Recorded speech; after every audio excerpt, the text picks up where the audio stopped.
Bir dünyaya hoş geldiniz. Her hafta alfabetik sıraya göre bir ülkenin hikayesini, kültürünü, tarihini ve bilinmeyen yönlerini birlikte keşfedeceğiz. Bu yolculukta yalnızca ülkeleri değil, onların ruhunu, doğasını ve dünyaya kattıkları eşsiz değerleri yakından tanıyacağız. Her Perşembe yeni bir bölümle sizlerle olacağız. Videoya geçmeden önce kanalımıza abone olmayı, videoyu beğenmeyi ve görüşlerinizi yorumlarda paylaşmayı unutmayın. Hazırsanız dünya turumuz başlıyor.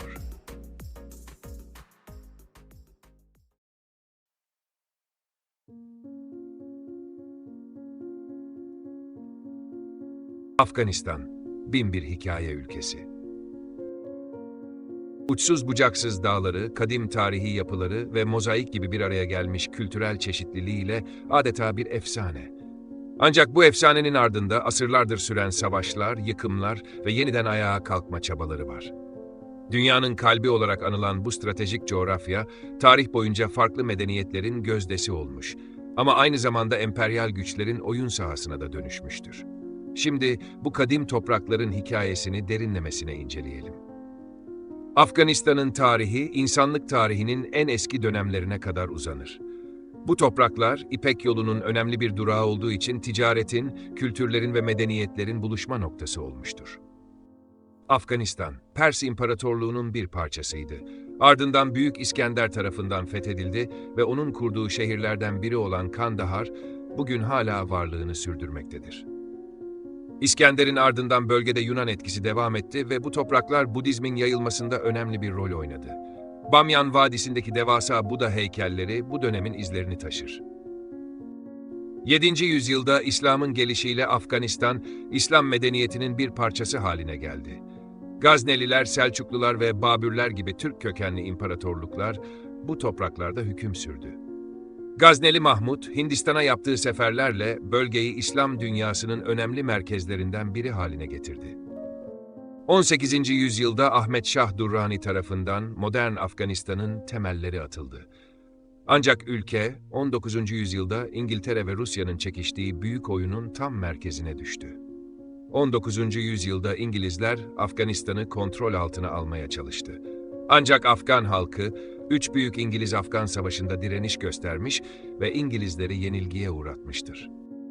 1979'da Sovyetler Birliği'nin Afganistan'ı işgali, ülkeyi uzun bir savaşın içine soktu. Bu dönemde Mücahitler adı verilen direniş grupları, Batı'nın da desteğiyle Sovyetlere karşı savaştı. 1989'da Sovyetler geri çekildi. Ancak bu durum Afganistan'da bir istikrar getirmedi.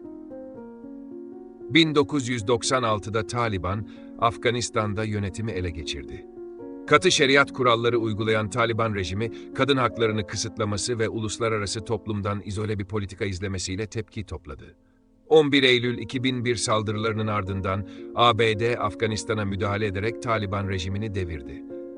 Ancak bu süreç, ülkeyi daha karmaşık bir iç savaşa sürükledi. 2021 yılında ABD ve NATO güçlerinin çekilmesiyle Taliban tekrar yönetime geldi. Bu durum uluslararası toplumda endişe yaratırken Afgan halkı için belirsizlikleri de beraberinde getirdi.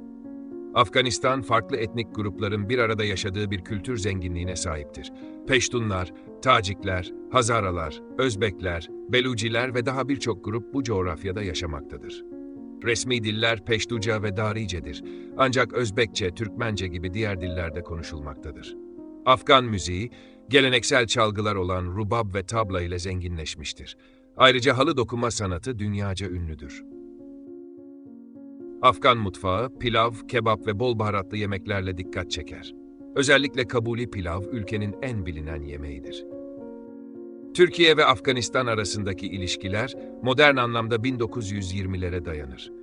Mustafa Kemal Atatürk, Afganistan ile diplomatik ilişkiler kurmuş ve eğitimden askeri alana kadar pek çok konuda işbirliği yapılmıştır. Türkiye, Afganistan'da birçok okul ve hastane inşa etmiş, Afgan gençlerine burslar sağlamıştır. Askeri işbirliği, Türkiye-NATO misyonları kapsamında Afganistan'da görev almış ve bu süreçte halkla yakın ilişkiler kurmuştur. Ortak tarihi bağlar ve İslam kültürü, iki ülke arasında güçlü bir dostluk köprüsü oluşturmuştur. Son söz. Umut ve direnişin toprağı. Afganistan, tarih boyunca zorluklarla sınanmış bir ülke. Ancak bu zorluklar Afgan halkının dayanıklılığını, kültürel zenginliğini ve yeniden ayağa kalkma azmini hiçbir zaman yok edemedi. Bugün hala dünyanın ilgisini çeken bu topraklar, barış ve istikrarın hüküm süreceği günleri bekliyor. Bu kadim coğrafyanın hikayesi, insanoğlunun direniş ve umutla nasıl bir arada var olabileceğini tüm dünyaya göstermeye devam ediyor. Unutmayalım ki, her karışı tarih kokan bu topraklar, insanlık için hala eşsiz bir ders niteliğinde. Bir sonraki ülkede görüşmek üzere, kemerlerinizi bağlayın. Dünya turumuz devam ediyor.